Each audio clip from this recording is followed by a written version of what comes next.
Assalamualaikum warahmatullahi wabarakatuh. Terima kasih Bu atas kesempatannya untuk mempresentasikan hasil proposal tugas Metopen.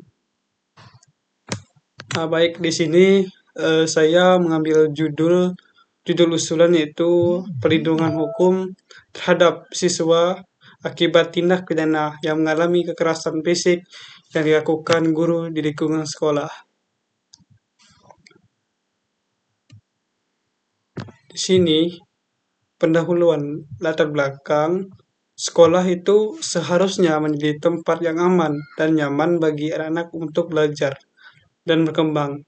Namun, kenyataannya masih terdapat kasus kekerasan yang dilakukan oleh guru terhadap siswa di lingkungan sekolah. Tindakan kekerasan ini tidak hanya melanggar hak-hak, tetapi juga berdampak negatif terhadap perkembangan fisik dan fisiologis mereka.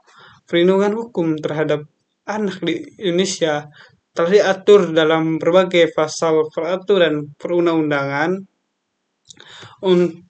nomor 35 tahun 2014 tentang perlindungan anak dan menegaskan bahwa anak itu berhak mendapatkan perlindungan dari kekerasan fisik dan psikis, termasuk yang terjadi di lingkungan pendidikan.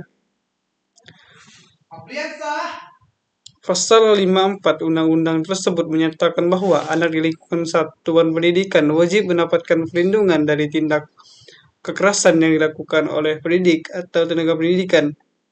Meskipun regulasinya itu telah ada, tetapi implementasinya itu di lapangan seringkali menghadapi kendala.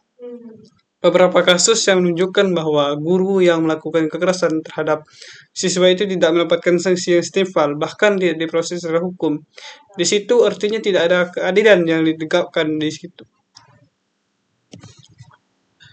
Kemudian, sekolah itu adalah salah satu lembaga yang dirancang untuk pengajaran siswa atau murid yang berada di bawah pengawasan guru, di tempat bagi anak untuk menuntut ilmu, guna mencerdaskan generasi muda sebagai salah satu sumber daya manusia. Bagaimana kalau kita ingin menjadikan Indonesia generasi emas di tahun 45, tetapi gurunya itu begitu tidak menunjukkan potensi untuk bagaimana perjuangan bangsa ini. Juga pembinaan dan perlindungan dalam rangka menjamin perkembangan fisik dan juga mental sosial secara utuh, selaras dengan dan juga seimbang membutuhkan pendidik yang baik dan cerdas. Perlindungan anak ini merupakan suatu usaha yang mengadakan kondisi untuk melindungi anak dapat melaksanakan hak dan kewajibannya. Melindungi anak adalah melindungi manusia seutuhnya. Tindak kekerasan pada dasarnya dapat terjadi pada siapapun dan dapat dilakukan oleh siapapun.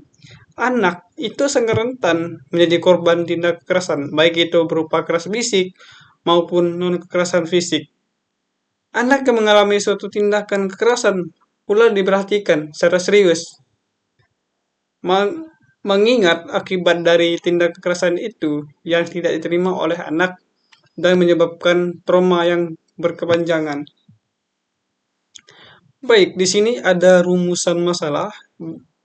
Beberapa permasalahan yang diangkat dalam penelitian ini yaitu yang pertama, bagaimana bentuk tindak pidana kekerasan yang dilakukan oleh guru terhadap siswa.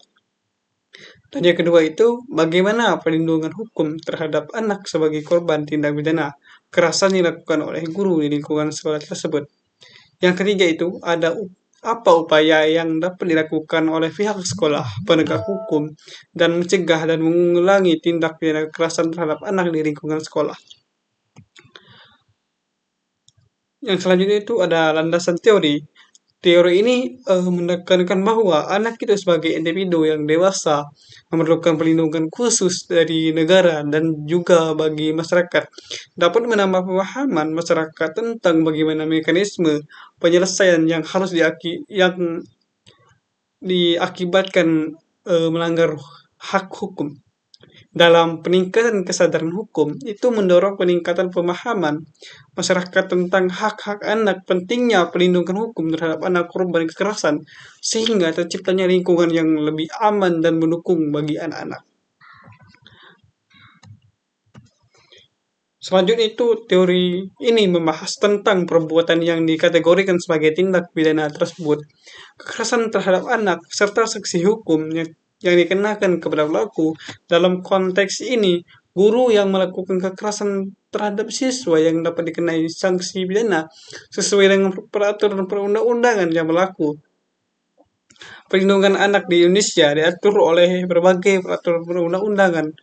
Undang-Undang Nomor 23 Tahun 2002 tentang Perlindungan Anak yang kemudian diperbarui dengan Undang-Undang Nomor 35 Tahun 2014 menetapkan bahwa setiap anak itu berhak atas perlindungan dari kekerasan, eksploitasi, dan pelentaraan dan pelakuan salah lainnya.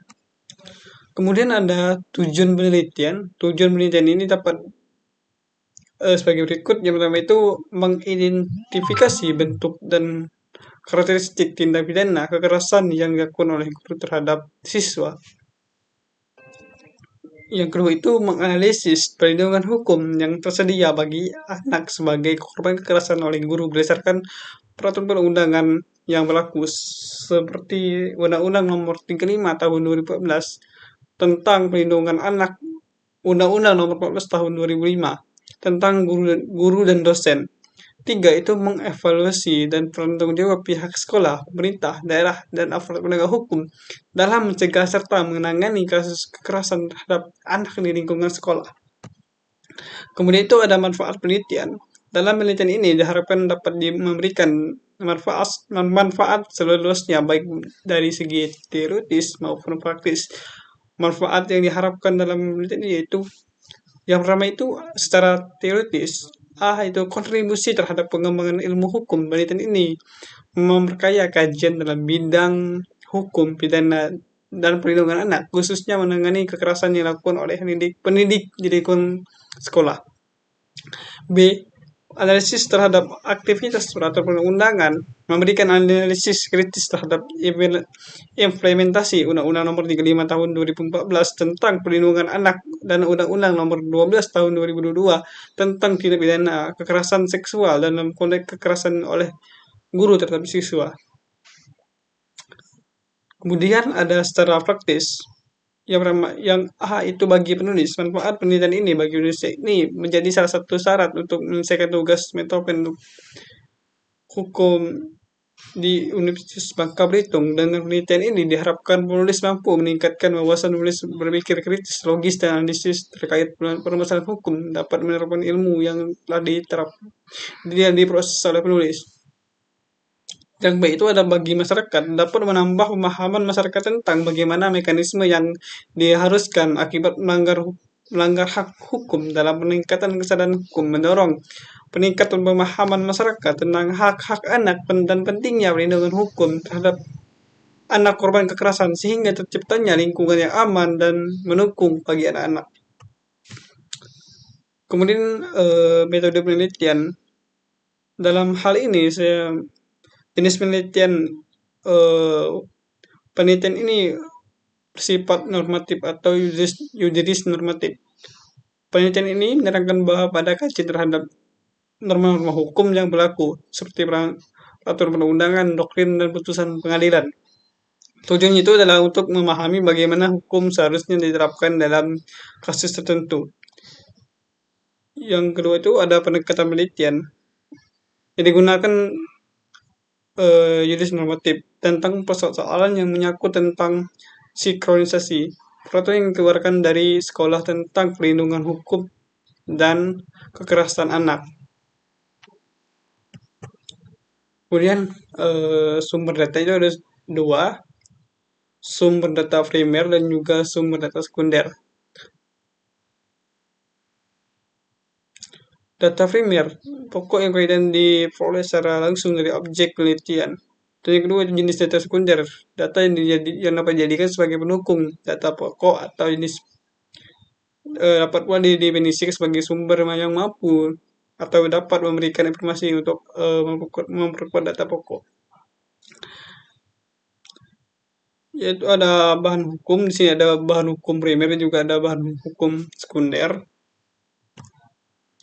Baik, untuk kesimpulannya, perlindungan hukum anak adalah salah satu usaha dalam kegiatan seluruh lapisan masyarakat dalam berbagai kedudukan dan juga peranan yang menyadari betul pentingnya anak bagi nusa dan bangsa di saatnya menggantikan generasi terdahulu. Pelindungan hukum anak merupakan perwujudan adanya keadaan dalam suatu masyarakat. Dengan demikian, perlindungan anak diusahakan dalam berbagai bidang kehidupan bernegara dan juga bermasyarakat. Perlindungan hukum anak perlu secara terus-menerus diupayakan demi tetap terpeliharanya kesejahteraan anak. Mengingat anak merupakan generasi penerus bangsa dan juga penerus pembangunan daerah, salah satu aset berharga bagi kemajuan dan juga suatu bangsa di mana yang akan datang.